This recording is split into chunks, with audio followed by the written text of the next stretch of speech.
മാക്കുറ്റി ഇവിടെ ഇന്നിപ്പോൾ വടകരയിലെ LDF സ്ഥാനാർത്ഥിയോട് ചോദിക്കുകയാണ്. ഈ പറയുന്ന പ്രശ്നമുണ്ടല്ലോ, ചെറ്റക്കണ്ടി രക്തസാക്ഷി സ്മാരകത്തേക്ക് ഉയർന്ന വിവാദത്തിൽ എന്താണ് പ്രതികരണം? ആ സ്ഥലത്തെ MLA ആയിരുന്ന ആളാണ് കേട്ടോ.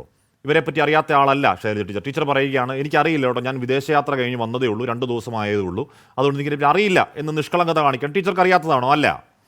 MV ഗോവിന്ദനോട് ഇതേ ചോദ്യം ചോദിക്കുന്നു. MV ഗോവിന്ദൻ അവിടെയും ഇവിടെയും അന്ന് സൂര്യന് താഴെ എന്തിനെക്കുറിച്ചും ആധികാരികമായി സംസാരിക്കുന്ന, പ്രത്യയശാസ്ത്ര ബോധത്തിൽ സംസാരിക്കുന്ന MV ഗോവിന്ദൻ ആ ചോദ്യത്തിനെക്കുറിച്ച് മാത്രം അന്ന് മറുപടി പറഞ്ഞില്ല, ഒഴിവാക്കി.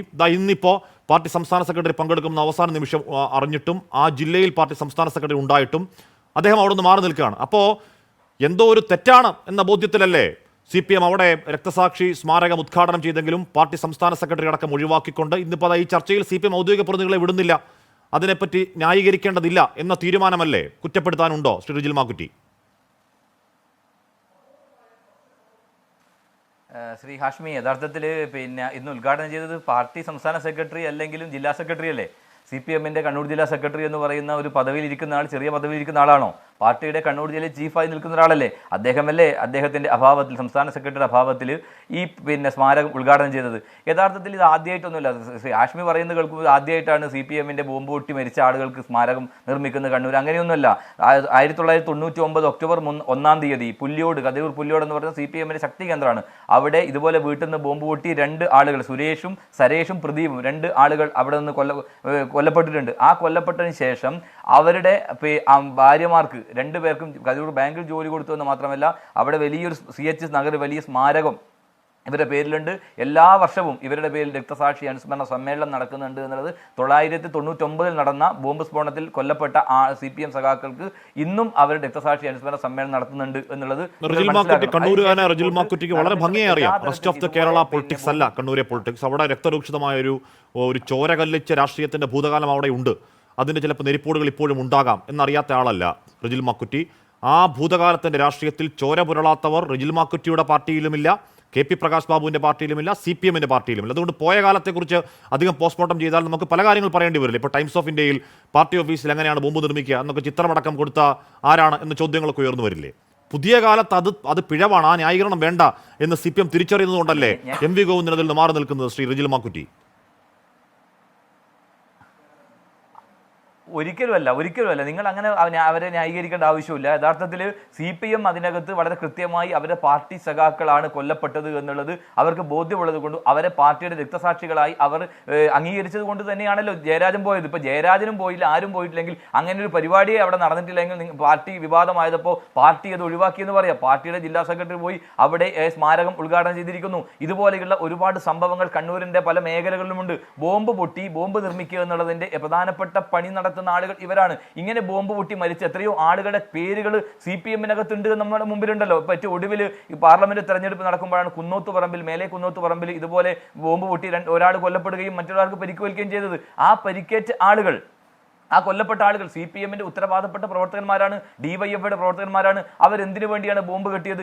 ഇന്ന് തെരഞ്ഞെടുപ്പ് ഘട്ടത്തിൽ അവർ തള്ളി പറഞ്ഞെങ്കിൽ പോലും റിജിൽ മാക്കുറ്റി ആ മേഖലയുടെ രാഷ്ട്രീയത്തെ പറ്റി ഞാൻ പറഞ്ഞു. MV ജയരാജൻ പറയുകയാണ്, പാനൂർ MV ജയരാജൻ ആ പരിപാടി ഉദ്ഘാടനം ചെയ്ത് പറയുകയാണ്, പാനൂർ ഏരിയയിൽ മാത്രം 25 CPM പ്രവർത്തകർ രക്തസാക്ഷികളായി.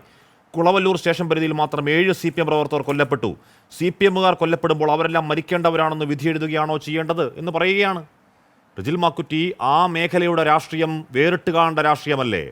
അത് കേരളത്തിന്റെ പൊതുരാഷ്ട്രീയമായി ചർച്ച ചെയ്ത് അവരെ മാത്രം കുറ്റപ്പെടുത്താൻ അവിടെ കഴിയുമോ റിജിൽ മാക്കുറ്റി? ശ്രീ ആശ്മി, ഞാൻ പറയട്ടെ, ഞാൻ പറയുമ്പോൾ തടസ്സപ്പെടുത്തണ്ട. ഇവിടെ ബോംബ് നിർമ്മിക്കുമ്പോൾ ആളുകൾ മരിക്കുന്നത് എന്ത് രക്ഷാപ്രവർത്തനമാണ്, എന്ത് പ്രതിരോധ പ്രവർത്തനമാണ്?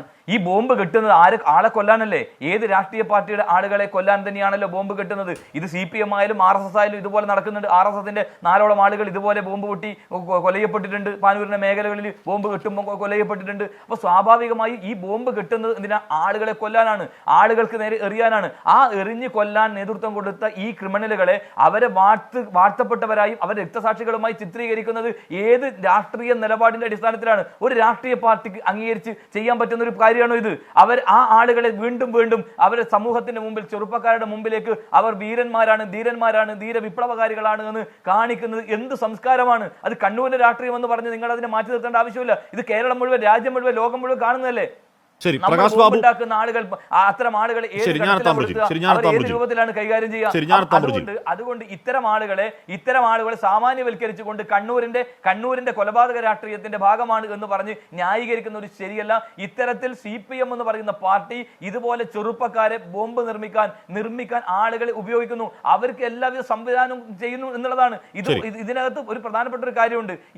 ഇതിന്റെ തൊട്ടടുത്തുള്ള കതിരൂരിലെ പൊന്യത്ത് ഇതുപോലെ ബോംബ് നിർമ്മിച്ചു. അതിനകത്ത് സജൂട്ടി എന്ന് പറയുന്ന ഒരു CPM-കാരുടെ കണ്ണുപോയി. അതിനകത്ത് അദ്ദേഹത്തിന്റെ അനിയൻ ഇപ്പോ ഈ പാനൂരിൽ ഒടുവിൽ ബോംബ് ഉണ്ടാക്കാൻ പോയ കേസിനകത്ത് കൊലയപ്പെട്ട ആളുകൾക്ക് മരുന്നെത്തിച്ചു കൊടുത്ത കേസിലെ പ്രതിയാണ്. റിജിൽ മാക്കുറ്റി ബോംബ് നിർമ്മാണത്തിനിടയിൽ കൊല്ലപ്പെട്ട കണ്ണുപോയ CPM പ്രവർത്തകരുടെ പേരും വർഷവും ഒക്കെ കൃത്യമായി പറയുമ്പോൾ റിജിൽ മാക്കുറ്റി പറഞ്ഞു പോകുന്നുണ്ട് എന്താണ് BJP പ്രവർത്തകരുമുണ്ട്, RSS പ്രവർത്തകരുണ്ടെന്ന് പറഞ്ഞു പോകുന്നുണ്ട്. അവരുടെ പേര് പറയാത്തത് എന്താണ്? ആ വർഷം പറയാത്തത് എന്താണ്? അവരുടെ സ്ഥലം പറയാത്തത് എന്താണ്? റിജിൽ മാക്കുറ്റി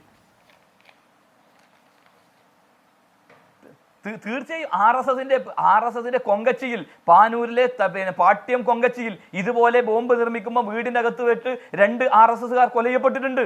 അത് ആ വർഷം ഇതുപോലെ കൊലയപ്പെട്ട് 4ഓളം ആളുകൾ കൊലയപ്പെട്ടിട്ടുണ്ട്. ഇപ്പൊ അടുത്ത് RSSകാരൻ ഞാൻ പറയാൻ ആഗ്രഹിക്കുകയാണ്, വടക്കേ പോയിലൂർ BJPയുടെ പ്രവർത്തകന്റെ വീട്ടിൽ നിന്ന് 770 കിലോ സ്ഫോടക വസ്തു പിടിച്ചു. 128 സ്റ്റീൽ ബോംബാണ് ഒരു BJPക്കാരന്റെ വീട്ടിൽ നിന്ന് പിടിച്ചിട്ടുള്ളത്. അപ്പൊ സ്വാഭാവികമായി ഇവർ രണ്ടുപേരും ഇക്കാര്യത്തിനകത്ത് ഞാൻ ചേട്ടൻ ബാബ, അഞ്ജൻ ബാബ ശരി, ഞാൻ